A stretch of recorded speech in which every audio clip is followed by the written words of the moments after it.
Right, let's get straight into this. If you are preparing for the Cambridge Afrikaans Language AS level exam, specifically syllabus 8679, you already know that the essay topics covering environment, conservation, and pollution are absolute heavyweights. I mean, these topics are the ultimate testing ground. Now, here is the harsh reality. It is incredibly, almost dangerously easy to lose marks here.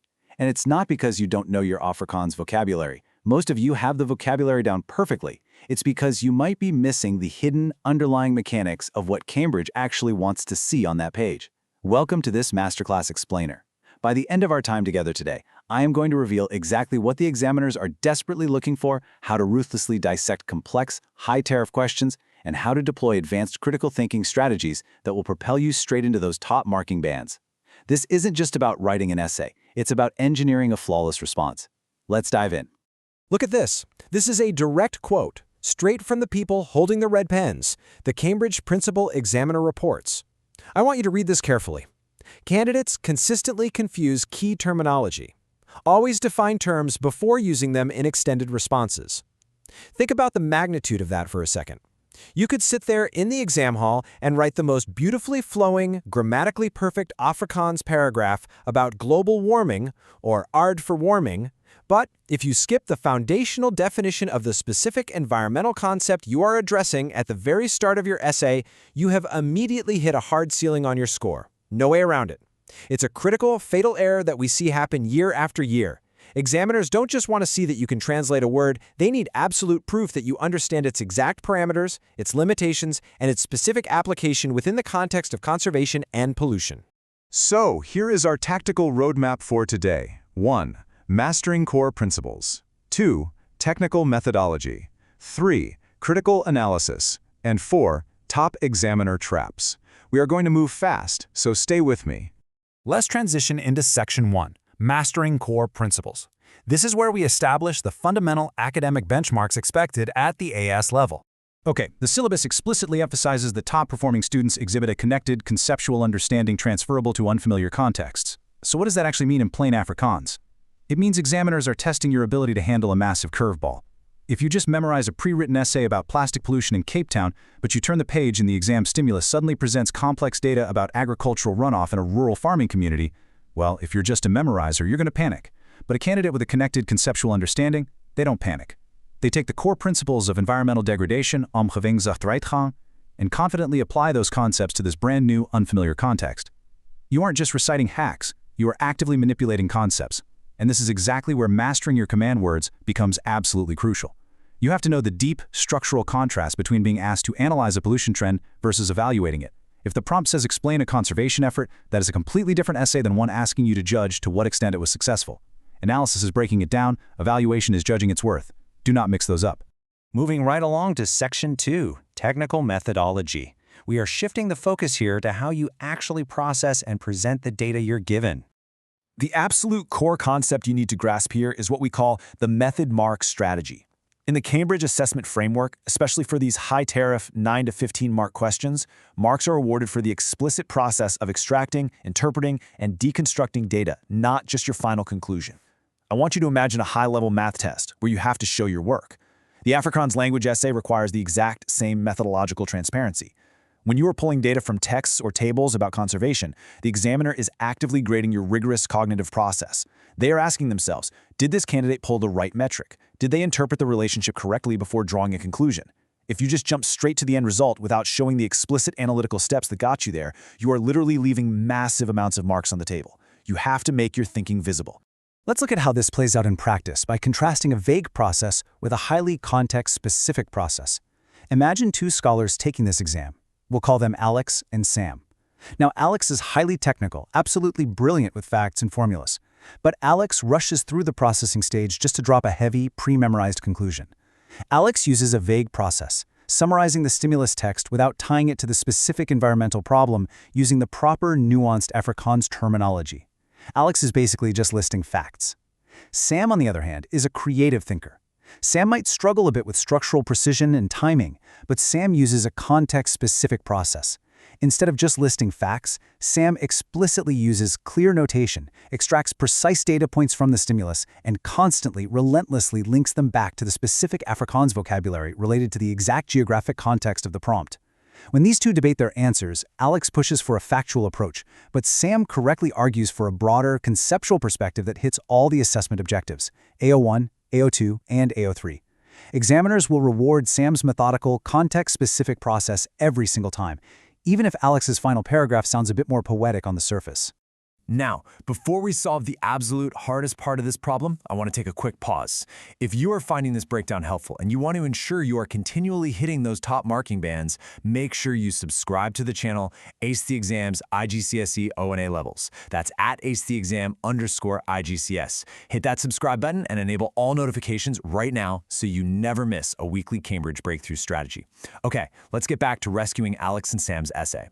To make sure you operate with maximum precision, you need to follow this explicitly procedural framework. First, start by explicitly extracting your evidence from the provided texts and tables. Second, interpret the relationships. Does factor A actually cause pollution B, or is it just a correlation? Next, select a specific analytical framework to structure your argument. Execute it with clear notation, and then verify your results against the original stimulus so you don't drift off topic halfway through the page. Finally, present the whole shebang utilizing the correct Afrikaans terminology that you carefully defined at the very start of your essay. It's a rigorous cognitive checklist, but it guarantees logical, structured reasoning. Welcome to Section 3, Critical Analysis. This is where we dive into the most challenging part of the essay process, unlocking top marks through rigorous evaluative skills. Listen closely because this is the secret sauce. Top-scoring candidates do not just accept information at face value. Never. Evaluative thinking means actively questioning assumptions, considering completely different perspectives, and ruthlessly justifying your decisions with solid evidence.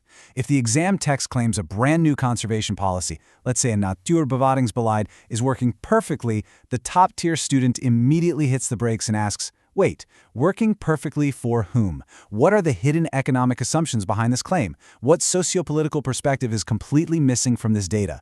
That is what evaluation looks like. And here is your exact step-by-step checklist for evaluating evidence quality. This right here is what separates superficial breadth from true top-tier analytical depth. Let's do a quick visual workshop. Imagine I just put a complex chart on the screen showing a drop in river pollution. Your first job? Identify limitations in the data. You should be asking, is the sample size of this pollution study too small? Was it only measured during one season? Next, spot the assumptions made by the author of the text. Are they assuming this drop is entirely due to a new law ignoring weather patterns? Then provide alternative interpretations. Remember our scholars Alex and Sam? If Alex just accepts the chart's data as absolute truth, Alex stays trapped in the middle marking bands. But if Sam steps up and points out that an alternative interpretation could completely change the validity of the conclusion, Sam unlocks those high-level evaluation marks. You have to analyze the profound effect of these limitations on the final conclusion you are drawing in your own essay. So to pull all of this critical analysis together, here is a highly specific framework for problem solving within your essay. I call it the deconstruct, solve, evaluate loop. Step 1, identify the given information.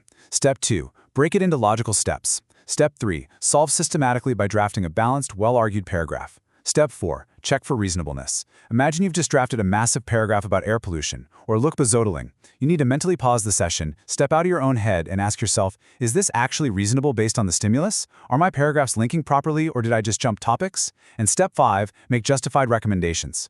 Let's say you're drafting your response and you hit a massive roadblock, where your paragraphs feel totally disconnected and time is slipping away. What do? You step back, look at your logical steps, and rewrite the transition out loud in your head. You use this systematic cognitive strategy to unstick yourself, transitioning a flawed, mediocre section into a flawless, full-mark response. Finally, Section 4, Top Examiner Traps. We're going to look at the absolute most common roadblocks reported directly by Cambridge examiners. Exposing these traps is absolutely vital for your success. According to the principal examiner reports, here are the top 3 ways candidates literally hemorrhage marks. Trap number 1, answers are too vague. Examiners desperately want specific, granular details, not broad, sweeping, philosophical generalizations about saving the earth. That doesn't score points. Trap number 2, forgetting to check format and presentation. This means applying the exact professional formats expected in the prompt and using appropriate terminology consistently throughout the entire piece. And trap number 3, this is the big one. Answers are not specific to the context given. Let me give you a scenario. If the prompt is specifically asking about water conservation in a heavy industrial zone, and you decide to write a pre-memorized, beautifully worded essay about Amazonian deforestation, you have completely failed the context test. You might have written great Afrikaans, but you answered the wrong question. Failing to audit your context will severely, irreversibly cost you marks. Because the pressure in the exam room is intense, I want to give you a quick strategic tip to help you recall all of this, the memory hack. I highly recommend that you create a specific Afrikaans acronym for the key factors affecting environment, conservation, and pollution. For example, in English, we often use PEST, political, economic, social, and technological factors. I want you to build your own version of that using your Afrikaans terminology. When the exam timer is ruthlessly ticking down and your adrenaline is spiking, relying on a pre-built acronym ensures you systematically cover all required perspectives without freezing up. It's an absolute lifesaver when you're trying to recall specific details and ensure your essay has the required conceptual breadth. We have synthesized a massive amount of strategic architecture today.